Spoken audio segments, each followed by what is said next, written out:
The morning was crisp, the kind of autumn day in Willow Creek, Oregon, that makes you want to linger outside with a cup of coffee. It was September 12th, 2023, and I was knee-deep in repairs on my grandfather's old cabin when a car door slammed so hard it rattled my bones. I looked up to see a woman storming across my yard like she owned the place. She was in her late 40s, brunette, wearing a neon orange vest that screamed official but looked like it came from a discount store. Clipboard in hand, tape measure dangling from her belt. She had the kind of energy that sets your teeth on edge before she even opens her mouth. "Sir," she barked, "I'm Margaret Cole, County Safety Inspector.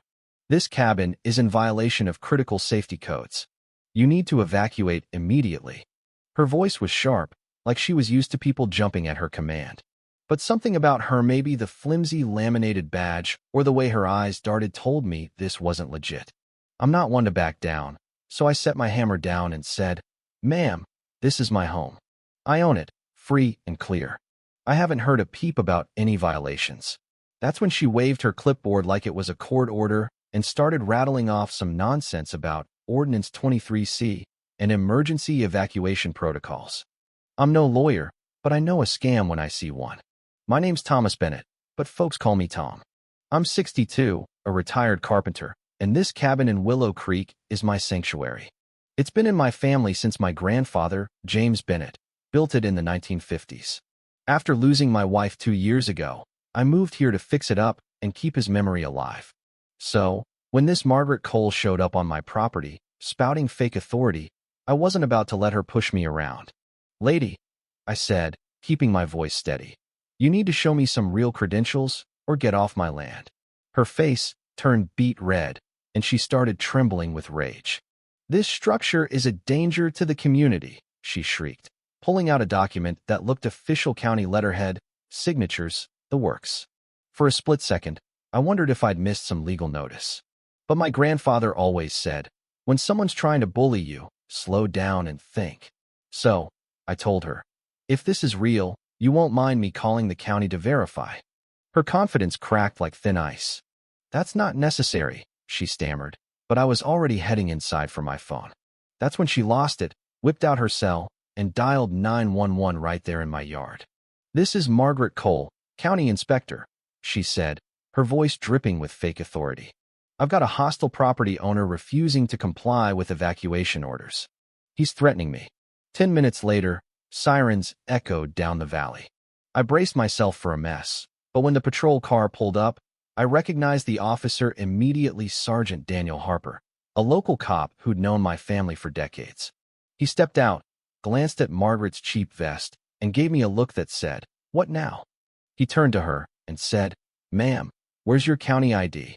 That vest looks like it came from a costume shop."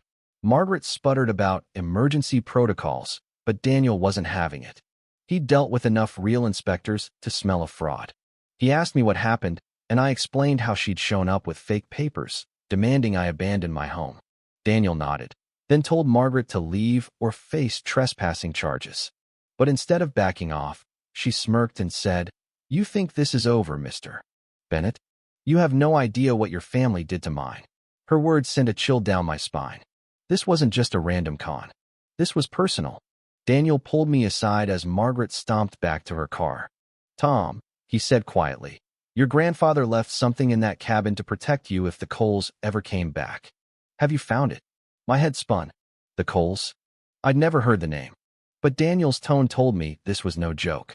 He said James had mentioned bad blood from the 1950s, something about a land deal gone sour. He told me if any Coles showed up causing trouble, you'd find what you need in the cabin. I thought he was exaggerating, but the next morning, Margaret was back, this time with a crew. 3 people with cameras, clipboards, and measuring tools, poking around my property like they were on a treasure hunt. I stormed out, demanding they leave, but Margaret waved a new set of official forms, claiming they were conducting a follow-up safety assessment. One guy was measuring my grass with a ruler, seriously, a ruler. Then I noticed something that made my blood boil. They were photographing old stone markers around my property, weathered granite posts with J. Bennett 1953-inch carved into them. I'd always thought they were just old fence posts, but now I realized they were boundary markers. Why was Margaret so obsessed with them? Those markers define HOA boundaries, she declared, but that made no sense. The HOA didn't exist in 1953, and these stones were ancient. I called her out. How's your HOA installing markers 20 years before this neighborhood was built?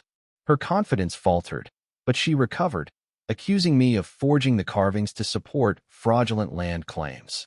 One of her crew, an older guy named Frank, backed her up, claiming the Bennett family had been stirring up property disputes for years. But a younger woman, Claire, hesitated. My parents bought our house from James Bennett in the 1980s, she said. He seemed honest. Why would he sell us land and then claim it back? I knew then I had to find whatever James left for me. Daniel's words echoed in my head as I headed to the shed, where I figured my grandfather would have hidden something important. The shed lock took forever to cut through, but inside, everything was meticulous, tools in place, jars labeled, just like James. In the corner was a filing cabinet with a key tagged for Tom, emergency only. My hands shook as I opened it. Inside was a folder labeled Emergency Documentation Thomas Only. What I found blew my mind. A detailed account of a 1965 land deal with a man named Henry Cole. Henry hadn't lost his farm to bad luck. He'd been running an illegal logging operation, racking up debts to dangerous people. Desperate, he begged James to buy his land for cash, no questions asked, to escape his creditors. James agreed to take the blame, letting the Coles believe he'd swindled them to protect them from the truth about Henry's crimes. There was even a letter from Henry, thanking James for saving his family and promising to set the record straight someday. Tragically, Henry died in a logging accident 2 years later, and the truth died with him. Then I found the real bombshell, a 1953 survey map showing James owned 1,800 acres, most of Willow Creek, including the neighborhood where Margaret lived. He'd granted development rights in the 1970s, but never sold the land itself. A note from James read, "If the Coles return for revenge, show them this deed. They're living on Bennett land." As I processed this, I heard car doors outside. Margaret was back with a mob 8 or 9 neighbors, looking furious. She pointed at me and shouted, "There's the man illegally occupying our land." I held up the survey map and said, "Actually, Margaret, you're all living on my family's property." The crowd went silent. I read Henry's letter aloud, exposing his criminal past and James's sacrifice. Margaret screamed, "It's fake," but doubts spread through the group. Claire stepped forward, saying, "If Tom owns our land, are you saying you own my house, Margaret?" The room erupted in chaos. Margaret dialed 911 again, claiming I was committing fraud. I laughed and called the county surveyor's office for an emergency survey. When the surveyor arrived, Margaret tried to discredit him, but he confirmed the 1953 boundaries match my documents. I own the land, houses, community center, roads, all of it. Margaret's face collapsed, but she hissed, "You think you've won? You don't know what your grandfather did to my family." Her words haunted me as I faced a new threat, a federal civil rights lawsuit from Margaret's high-powered lawyer, Elizabeth Grant. She claimed my family had conspired for 60 years to steal the Coles land. In court, Elizabeth painted James as a corrupt schemer, but my attorney, Mark Thompson, fought back with Henry's letter and the surveyor's report. Then Mark dropped a bombshell, a 1965 lien release showing James paid off Henry's $50,000 debt to a shady collection agency tied to organized crime. Margaret broke down, insisting her family were honest loggers, but the evidence was undeniable. In the chaos, Margaret mouthed to me, "Check the old well." Those words gnawed at me until I pried open the sealed wall behind my cabin. Inside was a metal box with photos, records, and a confession from Henry admitting to drug smuggling and extortion.